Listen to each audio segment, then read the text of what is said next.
தாழ்த்தி வருகிறேன். இயேசுவுக்குள்ள பிதாவே, ஆண்டவராகிய இயேசு கிறிஸ்து சிலுவையிலே முடிந்த 5வது வார்த்தை தாகமாய் இருக்கிறேன், தாகமாய் இருக்கிறேன். ஒரு ஆடும் வாத்தும் நண்பர்களாக இருந்தார்களாம். இருவரும் சாலை ஓரத்திலே பயணம் செய்து கொண்டிருந்தார்கள். அப்பொழுது இந்த வாத்து ஆட்டை பார்த்து தன்னை குறித்து பெருமையாக பேசிக்கொண்டே வந்ததாம். நான் எப்படியெல்லாம் மக்களுக்கு பயன்படுவேன் தெரியுமா என்று சொல்லி தன்னை குறித்து பெருமையாக பேசிக்கொண்டே வந்தது. தொலைவிலே சென்று கொண்டிருந்த போது ஒரு பலசரக்கு கடை ஒன்று இருந்தது. அங்கே வாத்து முட்டைகள் எல்லாம் வியாபாரத்திற்காக வைக்கப்பட்டிருந்தது. அப்போது அந்த வாத்து ஆட்டை பார்த்து சொன்னதாம், அதோப்பா என்னுடைய கான்ட்ரிபியூஷன், அதோப்பா என்னுடைய பங்களிப்பு என்று சொல்லி ஆட்டை பார்த்து பெருமையாக சொன்னதாம். அந்த ஆடு அப்படியே அமைதியாக சிறிது தொலைவிலே நடந்து சென்று கொண்டிருந்தது. சிறிது தூரம் சென்ற பின்பு ஆடு ஒரு கசாப்பு கடை பார்த்ததாம். உடனே அந்த ஆடு இந்த வாத்தை மெதுவாக தட்டி, அதோப்பா என்னுடைய சாக்ரிஃபிகேஷன், அதோப்பா என்னுடைய தியாகம் என்று சொல்லி வாத்தை பார்த்து கூறியதாம். பாருங்கள், ஆண்டவராகிய இயேசு கிறிஸ்துவும் இந்த உலகத்திலே ஒரு பங்களிப்பாக தன்னை தரவில்லை, மாறாக தியாக வழியாக ஆண்டவர் தம்மை ஒப்பு கொடுத்திருக்கிறதை நாம் பார்க்க முடிகிறது. இந்த ஆண்டவராகிய இயேசு கிறிஸ்து சிலுவையிலே முடித்த 5வது வார்த்தை தாகமாய் இருக்கிறேன். இந்த வார்த்தையை நாம் இப்போது தியானிக்க இருக்கின்றோம். அதற்கு ஆதாரமாக தெரிந்து கொள்ள இருக்கிற பகுதி ஒருவர் வாசிங்கள். யோவான் 19ஆம் அதிகாரம் 28வது வசனம்.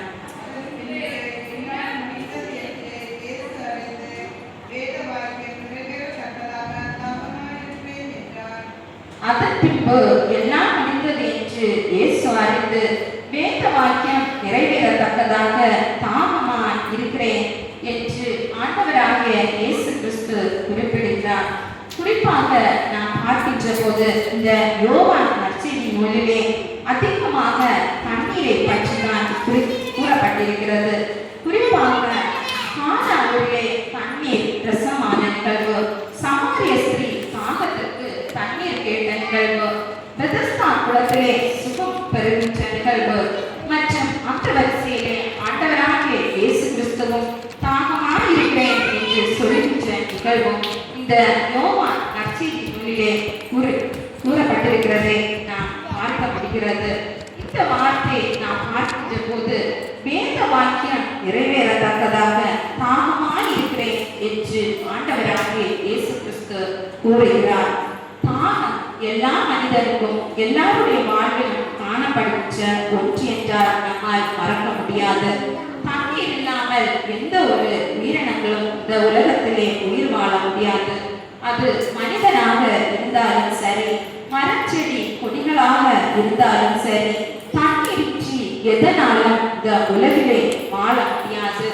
ஒரு மனிதனுடைய சரீரத்தை நாம் பார்க்கின்ற போது 70% நீர் எனவும், அந்த 70% நீரிலே 15% அது குறைந்ததென்றால் ஒரு மனிதன் உயிர் வாழ முடியாது என்று மருத்துவர்கள் கூறுகின்றார்கள். இது ஒரு தனி மனிதனுடைய வாழ்க்கையில அல்லது சரீரத்திலே காணப்படுகின்ற தண்ணீர் அளவாக இருக்கின்றது. இந்த தண்ணீர் ஒரு மனிதனுடைய சரீரத்திலே குறைந்து போகின்ற போது அது தாகமாக மாறுகின்றதை நாம் பார்க்க முடிகிறது. ஆண்டவராகிய இயேசு கிறிஸ்து முதலாவது வார்த்தையிலே உலகத்திற்கு பொது மன்னிப்பை கொடுத்தவர், 2வது வார்த்தையிலே கல்வனுக்கு புது வாழ்வை கொடுத்தவர், 3வதாக தாய்க்கு ஒரு நல் உறவை கொடுத்தவர், 4வது வார்த்தையிலே ஏன் என்னை கைவிட்டீர் என்று கேட்டவர், 5வது வார்த்தையிலே தன் துன்பத்திலும் பிறர் தாகத்தை தீர்க்க ஆண்டவராகிய இயேசு கிறிஸ்து தாகமாய் இருக்கிறதை நம்மால் பார்க்க முடிகிறது.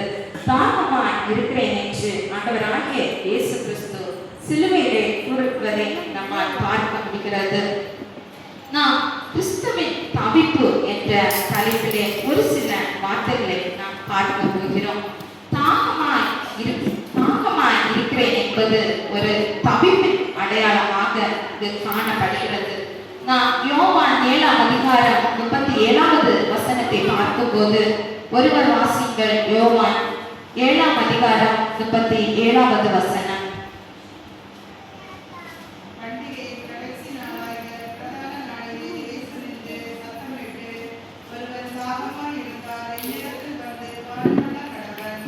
ஒருவன் தாகமாயிருந்தால் என்னிடத்தில் வந்து பானம் பண்ண கடவன் என்று சொன்ன ஆண்டவர் 5 அப்பத்தையும் 2 மீனையும் 5000 பேருக்கு போஷித்த ஆண்டவர் ஏன் அவரால் தாகத்தை தீர்த்து கொள்ள முடியவில்லை?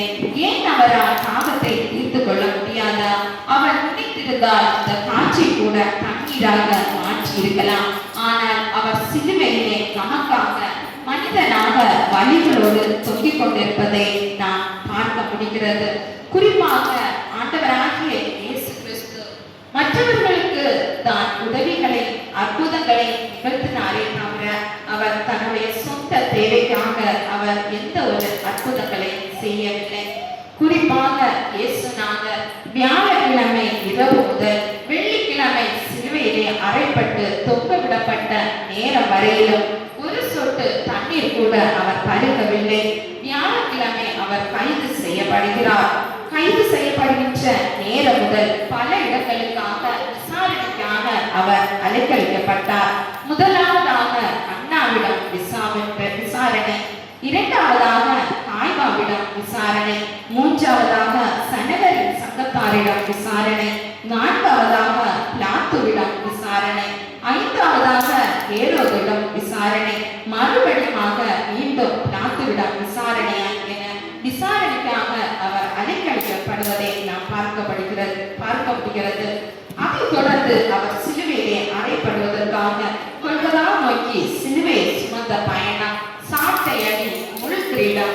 எனவே சரீரத்திலே எந்த ஒரு பலமும் இல்லாமல் முழு பலத்தை இழந்து ஒரு சிறு குழந்தையை போல தாகத்தால் பல்வாரி சிலுவையிலே ஆண்டவர் தவிக்கின்றதை நம்மால் பார்க்க முடிகிறது. பலரது தேவைகளை நிவர்த்தி செய்த இயேசு தன் உடல் சார்ந்த தாகத்தை உள்ளத்தால் ஈரமற்ற மக்கள் மத்தியில் கேட்கிறதை நம்மால் பார்க்க முடிகிறது. ஆமன்பானவர்களே, பாடுகள் இல்லாத கிறிஸ்தவத்தை ஒருபோதும் திருமறை போதிக்கவில்லை.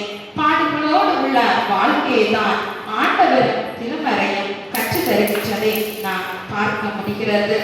ஆதியாகமம் 21ஆம் அதிகாரம் 16வது வசனத்தை பார்க்கும்போது ஒருவர் வாசிங்கள். ஆதியாகமம் 21ஆம் அதிகாரம் 16வது வசனம்.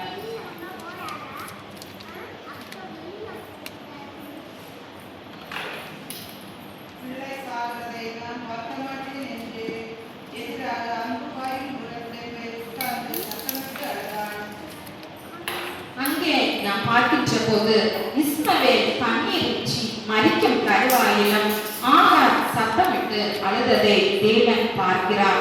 ஆண்டவராகிய இயேசு கிறிஸ்து அந்த பிள்ளையின் சத்தத்தை கேட்டார். பாருங்கள், ஆண்டவராகிய இயேசு கிறிஸ்து அந்த பிள்ளைக்கு உதவி செய்கிறார். இஸ்மவேல் பின்னாட்களிலே தன் சொந்த ஜனத்திற்கு விரோதமாய் எழுப்புவான் என்று அறிந்தும் கூட ஆண்டவராகிய இயேசு கிறிஸ்து தாகத்திற்கு தண்ணீர் கொடுக்கிறதை நாம் பார்க்க முடிகிறது. அதற்கு எடுத்துக்காட்டாக நீதிமொழிகள் 25ஆம் அதிகாரம் 21வது வசனத்தை நாம் பார்க்கும்போது ஒருவர் வாசிங்கள். நீதிமொழிகள் 25ஆம் அதிகாரம் 21வது வசனம்.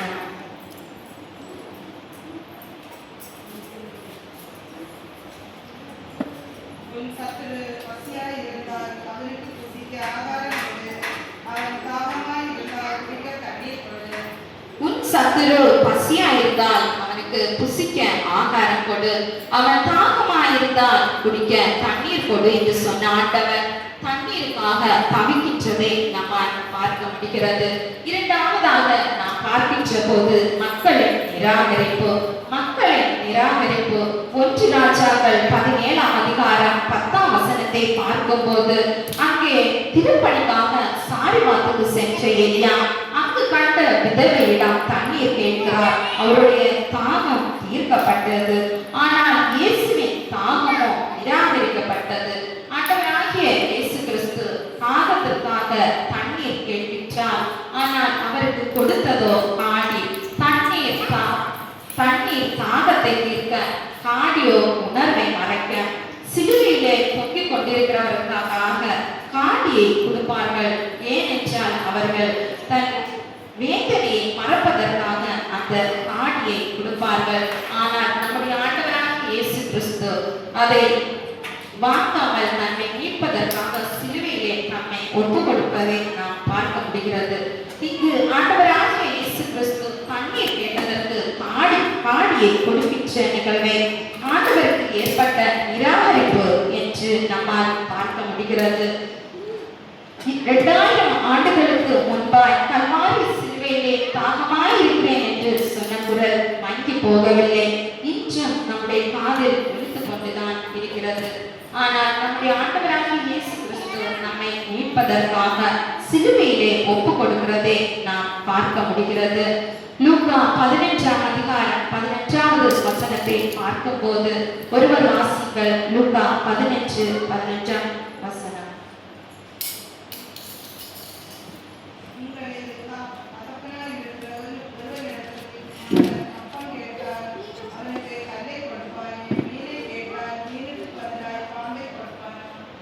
அப்பத்தை கேட்டால் கல்லை கொடுப்பானோ, மீனை கேட்டால் பாம்பை கொடுப்பானோ என்ற கேள்விக்கு இங்கு இயேசு தண்ணீர் கேட்டதற்கு காடியை கொடுக்கின்ற நிகழ்வு ஆண்டவருக்கு ஏற்பட்ட ஒரு நிராகரிப்பு என்று நம்மால் பார்க்க முடிகிறது.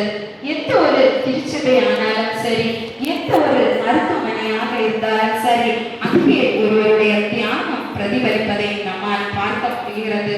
அன்று மிஷனரிகள் ஆண்டவருடைய தாகத்தை தீர்ப்பதற்காக தண்ணியை ஒப்பு கொடுத்தார்.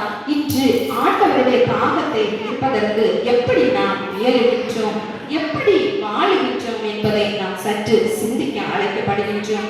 அன்று ஆண்டவருடைய தாகத்தை நிராகரித்தது போன்று நாம் வாழுகின்றோமா, அல்லது ஆண்டவரை நான் இருக்கின்றேன், உடைய தாகத்தை நான் தீர்க்கிறேன் என்று சொல்லி சமூகத்திலே தேவைகளோடு இருக்கின்ற மக்களுக்காக நம்மால் முடிந்த உதவிகளை செய்கிறோமா? அவர் தாகத்தை இன்று என்னால் தீர்க்க முடியும் என்ற ஒரு புதிய உடன்படிக்கையோடு, ஒரு புதிய ஆற்றலோடு நாம் எதிர்கொள்வோம். ஆண்டவருடைய தாகத்தை தீர்ப்போம். ஆண்டவர் நம் ஒவ்வொருவரையும் ஆசீர்வதிப்பார்.